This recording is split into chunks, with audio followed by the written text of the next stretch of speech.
Look out to take some positives from that. Yeah, a lot of positives. Lads worked really hard. I've said in previous interviews it was a contrasting game. So first half we start off and we looked at our, being solid, not being hard to be broken down, and then obviously second half we looked to press a little bit more. And to be fair, I think second half we played a lot in the half, which was really pleasing.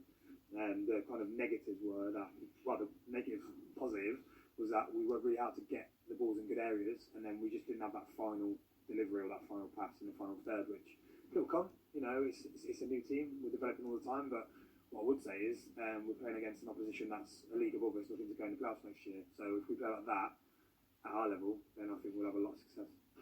Two points I thought in particular. I thought your defence looked pretty solid, especially in the first half. Yeah. And actually, the central defenders you brought on in the second half, the big tall lad, looked to me as though he knew the game pretty well. Yeah, no, and I know him very well. I'm not going to mention his name, but also obviously Jan plays centre half, and we've got Jake to come in, which is going to be a massive plus for us. His experience and what he brings to the team. So, and then obviously Lenny didn't play today as well. So you look at that, and you look at how we performed today, and you look at those two players coming into the team, and you've got a very exciting prospect. Is Lenny fit now? Or? Yeah.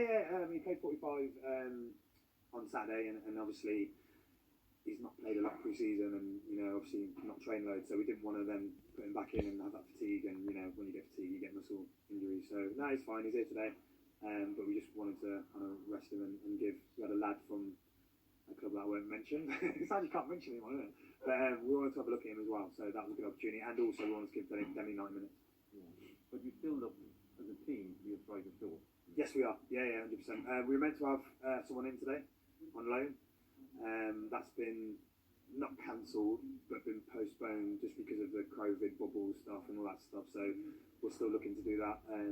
We are in the process of bringing in another defensive midfielder. That loan's pretty much, should be done, depending on obviously the current situation. So if we can get that over the line, that just adds more. I mean, if you look at our midfield today, obviously Giles is pretty much getting there now. You see his quality, but then obviously Ben has been out injured for a long time, so he's not match fit. And then obviously the other guy, which we won't name. Look quite enthusiastic Ben tonight. Yeah. No, I've got a lot of time for Ben. I think he's going to have a bright future in the game. And once he's fit, I think he gets around well. He can fit in the back. He can create things in the middle of the park, and he can also break play up. So he's an all-round midfielder, and I really, really do like Ben. But like you can see, probably second half when we brought from the kind of, not necessarily the trialist, but the trialist. They're just a bit fitter because obviously they've not had these injuries, so they're coming on, and we just looked a bit more like we had more legs. I think would be fair to say. I wasn't at Solihull last Saturday, but.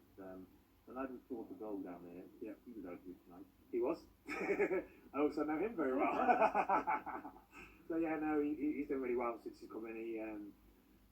I like him. He messaged me and hassled me to come in, and he's coming in. And to be fair to him, he's comfortable in possession. He's actually not a defensive midfielder. I'll put him there, and he's done really well there. So it's really good options, and it's a headache for me looking at bringing players in. And I know.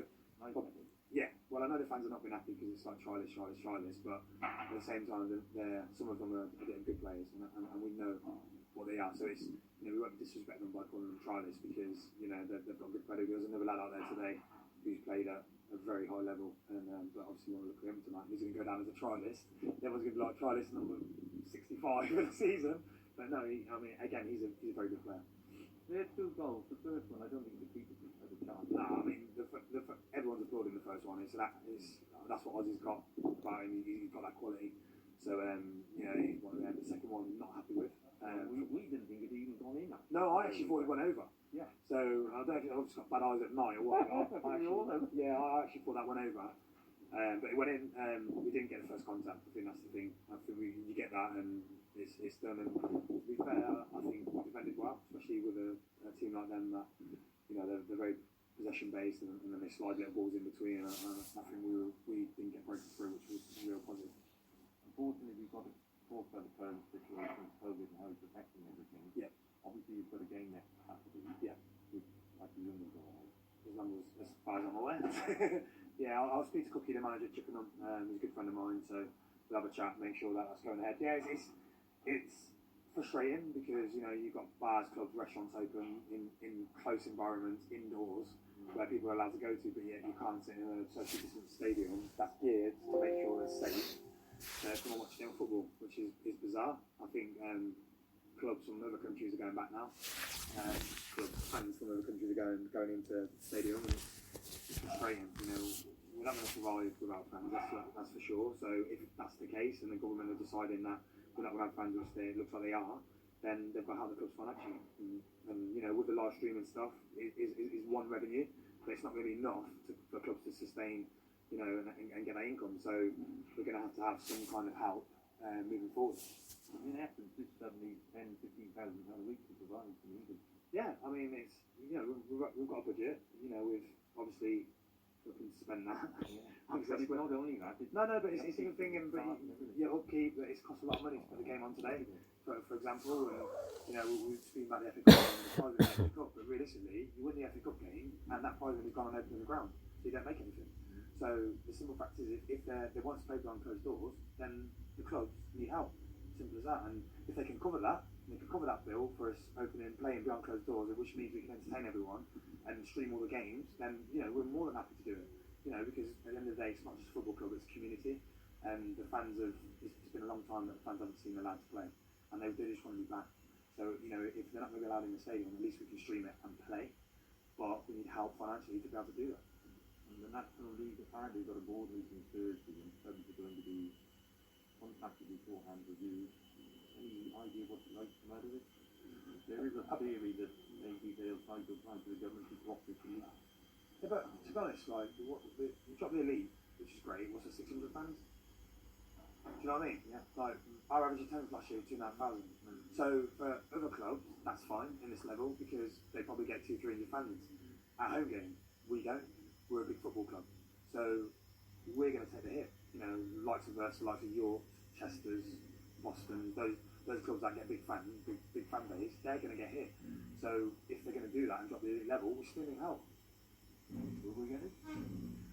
Well, to be honest, during lockdown we didn't get a lot, did we? We didn't get a lot of assistance, which is a bit bizarre. I think the Football League clubs got a little bit, but we need a plan. And I think that's the biggest thing. They need to put a plan in place ASAP, so the clubs know what they're doing and they can plan accordingly. And you know, it's up to the league to give us that guidance. The FA, the government, all come together and do some plan in place. And let's hope we come up with something good. They need to. Thank you. No problem. Thank you.